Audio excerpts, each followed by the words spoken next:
Hello everyone, and this is the video in which we will going to discuss the some modern history PYQs।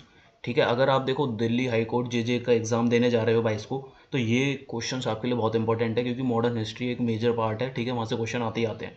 और इस video में मैंने क्या किया कि जितने भी PYQ है ना, एसएससी में, यूपीएससी वगैरह में जो भी, और आरआरबी वगैरह में, मतलब किसी भी गवर्नमेंट एग्जाम में जो भी वन लाइनर या कुछ जो मॉडर्न हिस्ट्री के इंपॉर्टेंट क्वेश्चन है, रिपीटेड क्वेश्चन है, वो सारे मैंने मर्ज करें, उसको डिस्कस करेंगे जल्दी जल्दी से। ठीक है, मोस्टली हमारा मेन पार्ट यही है, जितने भी रिपीटेड क्वेश्चन हैं गवर्नमेंट एग्जाम में वो सारे डिस्कस करना। ठीक है, तो ये मॉडर्न हिस्ट्री की है, अभी मॉडर्न हिस्ट्री का जल्दी से डिस्कस करते हैं। ठीक है, बिना टाइम वेस्ट करे, let me choose the pen.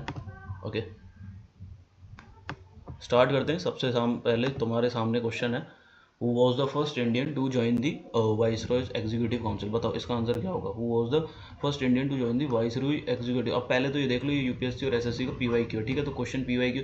अब मेरी बात सुनो, जितने भी पीवाईक्यू है ना, वो तुम्हारे दिल्ली हाई कोर्ट का जो तुम्हारा एग्जाम है, दिल्ली हाई कोर्ट का जो एग्ज़ाम है जेजे का, उसके लिए जितने भी पीवाईक्यू है, एसएससी के लगा लो, छोटे बहुत थोड़े बहुत यूपीएससी के लगा लो, जो मतलब इजी लेवल के होते हैं। यूपीएससी का तो लेवल हाई होता है, एसएससी के लगा लो, आरआरबी के लगा लो, मतलब मिला के जितने भी गवर्नमेंट एग्जाम है ना, उनके जो भी क्वेश्चंस होते हैं, ठीक है, वो सारे इंपॉर्टेंट होते हैं। अब जीएस का तुम्हारा पोर्शन है 45 क्वेश्चन का, जिसमें से तुम्हारा करीब करीब लगा के चलो हिस्ट्री है, जियोग्राफी, सबसे क्वेश्चन आने हैं। ठीक है, तो मॉडर्न हिस्ट्री जो अभी हम डिस्कस कर रहे हैं, ऐसा पार्ट है जो कि बहुत इंपॉर्टेंट है।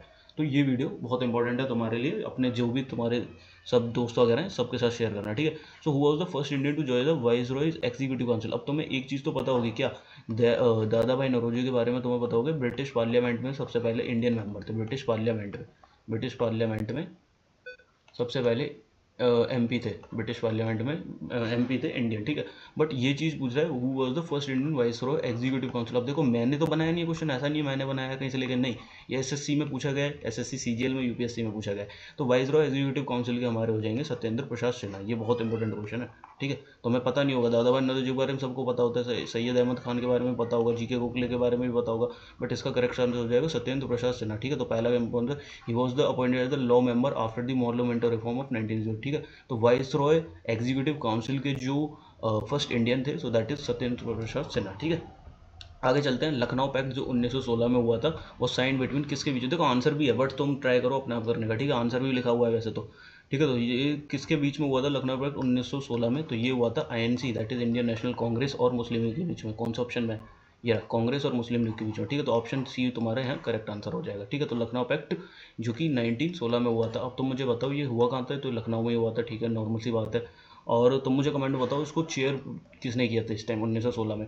और यहाँ पे एक चीज़ और हुई थी 1916 में, मर्जर हुआ था। किसका मर्जर हुआ था, किसका, एक्सट्रीमिस्ट का, और जो तुम्हारे कांग्रेस टूट गई थी ना, तो कांग्रेस का भी इसमें मर्जर हुआ था। ठीक है, और किसने कराया था, एनी बेसेंट ने कराया था, एनी बेसेंट ने। और ये किसने कराया था, कांग्रेस का और मुस्लिम लीग का, ये कराया था बाल गंगाधर तिलक ने। किसने, बाल गंगाधर तिलक ने। ये भी चीज़ तुम्हें पता होगी तो बेस्ट, नहीं पता तो तुम अब जान लो। ठीक है, तो ये क्वेश्चन भी हमारा हो गया।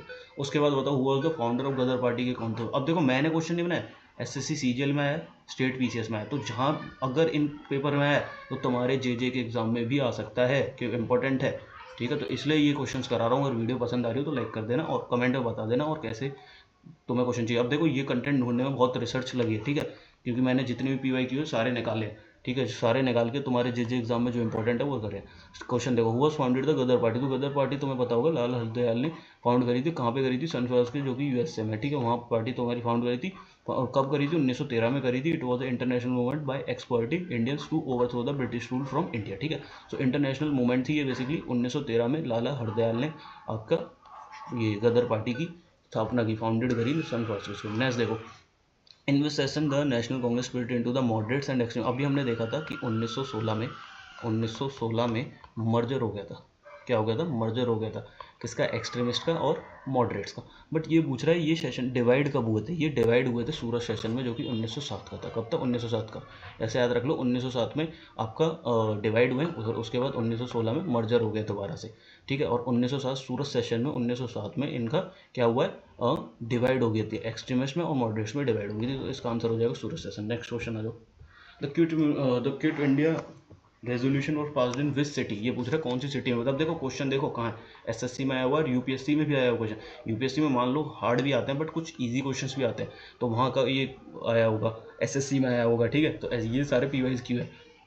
ठीक है। तो ये पूछ रहा है क्विट इंडिया मूवमेंट रेजोल्यूशन कहाँ लाया था, तो ये बॉम्बे की सिटी में लाया था, बॉम्बे की सिटी में आंसर हो जाएगा इसका, ठीक है। Who was known as the frontier Gandhi, frontier Gandhi बताओ किसको कहते हैं, शेख अब्दुल्ला खान, अब्दुल गफर खान, गोपाल कृष्ण गोखले, मौलाना। तो इसका आंसर हो जाएगा खान अब्दुल गफर को फ्रंटियर गांधी भी कहते हैं। तो he was the leader of Khudai Khidmat red shirts की जो मूवमेंट थी उसके ये लीडर थे, and staunch follower of non violence के, तो इसलिए इनको फ्रंटियर गांधी भी कहते थे, ठीक है। तो खान अब्दुल गफर इसका करेक्ट आंसर हो जाएगा। नेक्स्ट आ जाओ, permanent settlement was introduce by, उस टाइम बताओ कौन था, किसने इंट्रोड्यूस करा था, तो it was introduce by Lord Cornwallis. किसने, लॉर्ड कॉर्नवालिस ने इंट्रोड्यूस किया था परमानेंट सेटलमेंट। परमानेंट सेटलमेंट किसने, लॉर्ड कॉर्नवालिस ने। नेक्स्ट आ जाओ, बताओ who wrote the book annihilation of caste, annihilation of caste किसने लिखी थी, तो ये बुक है डॉक्टर बी आर अम्बेडकर। ये क्वेश्चन देखो तुम्हारा स्टैटिक्स का भी होगा, स्टैटिक्स का भी पोर्शन कवर कर रहा है कि बी आर अम्बेडकर के द्वारा लिखी गई कौन सी बुक। और ये देखो क्वेश्चन एसएससी ने पूछा है, पीसीएस ने भी पूछा, स्टेट पीसीएस ने भी, ठीक है। तो एनिहिलेशन ऑफ कास्ट किसने लिखी है, डॉक्टर बी आर अम्बेडकर ने लिखी है, एनिहिलेशन ऑफ कास्ट, बहुत इंपॉर्टेंट क्वेश्चन है। आ जाओ नेक्स्ट आओ, जब Indian national was founded during the viceroy, मतलब ये पूछ रहा है कि जब इंडियन नेशनल आईएनसी बनी थी तो कौन था, वो कौन था, तो डफरिन था हमारा, डफरिन था कौन, जो हमारा वाइसरॉय था, वाइसरॉय कौन था, डेफरिन था। कब की बात है, 1885, कौन था, डेफरिन था, ठीक है। तो लॉर्ड डेफरिन, देखो क्वेश्चन देखो सीजीएल में पूछा है, सीएचएसएल में पूछा है, सीजीएल में पूछा है, सीएचएसएल में पूछा है, तो इंपॉर्टेंट है तुम्हारे जे एग्जाम के लिए, ठीक है। जो भी पीवाईक्यू सारे इंपॉर्टेंट होते हैं। उसके बाद विच British officer was responsible for the Jallianwala Bagh firing, कौन था बताओ, जनरल डायर था, लॉर्ड इरविन था, या फिर लॉर्ड जनरल ये था। ये बहुत सिंपल है, तुम्हें पता होगा, जनरल डायर था, ठीक है, जिसको उधम सिंह ने मारा था। नहीं, उधम सिंह को इनने नहीं मारा था, कोई और, मतलब वो अलग चीज़ है, वो देखेंगे हम आगे, ठीक है। नेक्स्ट क्वेश्चन देखो, who was the first governor general of Bengal, Bengal का फर्स्ट गवर्नर जनरल कौन था बताओ। सो इसका आंसर हो जाएगा वॉरेन हेस्टिंग। हाँ, Warren Hasting was the first governor general of Bengal, कौन, वॉरेन हेस्टिंग, ठीक है। अब हंटर कमीशन किस point was appointed and it was survey to the state, मतलब हंटर कमीशन बेसिकली पूछ रहा है किससे related, it was related to education, education in India से रिलेटेड था, ठीक है। नेक्स्ट क्वेश्चन देखो, अब मैंने थोड़ा बहुत एक्सप्लेनेशन भी किया, अगर तुमको थोड़ा और डिटेल में जानना है, बट सीधे अगर तुमको आंसर, क्योंकि वीडियो में ज़्यादा लंबी बना नहीं सकता, ठीक है, क्योंकि we have to cover all the subjects. तो जल्दी से अगर तुम्हें एक्सप्लेनेशन भी पढ़नी है तो पीडीएफ में मिल जाएगी, पीडीएफ मैंने इस हिसाब से बनाई है, ठीक है। Now who started the Aligarh movement, तो अलीगढ़ मूवमेंट सर सैयद अहमद खान ने स्टार्ट की थी, उसका आंसर सही हो जाएगा ये, ठीक है। Now which act is known as a Rowlatt act, sorry, which act is known as black act, तो मेरे को ब्लैक एक्ट से ऐसे याद जल्दी से, मतलब याद है कि रोलेट एक्ट को कहते हैं, इसलिए जल्दी जल्दी में रोलेट एक्ट निकल गया। तो ब्लैक एक्ट कौन सा था, रोलेट एक्ट, इसका सही आंसर हो जाएगा। अगर देखो तुम्हें थोड़ी और पढ़ना हो एक्सप्लेनेशन तो तुम पढ़ सकते हो, पीडीएफ में तुमको प्रोवाइड कर दूंगा, कमेंट में बता देना। Pass in 1919 allowed by government to imprison people without trial और फॉर अप टू 2 years, मतलब विदाउट ट्रायल 2 साल तक, रोलेट एक्ट 1919 में है, ठीक है। ये सारी चीज़ें। पॉलिटिकल गुरु बताओ महात्मा गांधी का, महात्मा गांधी का गोपाल कृष्ण गोखले थे, और करेक्ट आंसर हो जाएगा गोपाल कृष्ण गोखले, जी गोखले। इनके बारे में एक और इंपॉर्टेंट पॉइंट, ये गांधी जी के तो थे ही थे, और जिन्ना के भी थे, जिन्ना के भी पॉलिटिकल गुरु थे,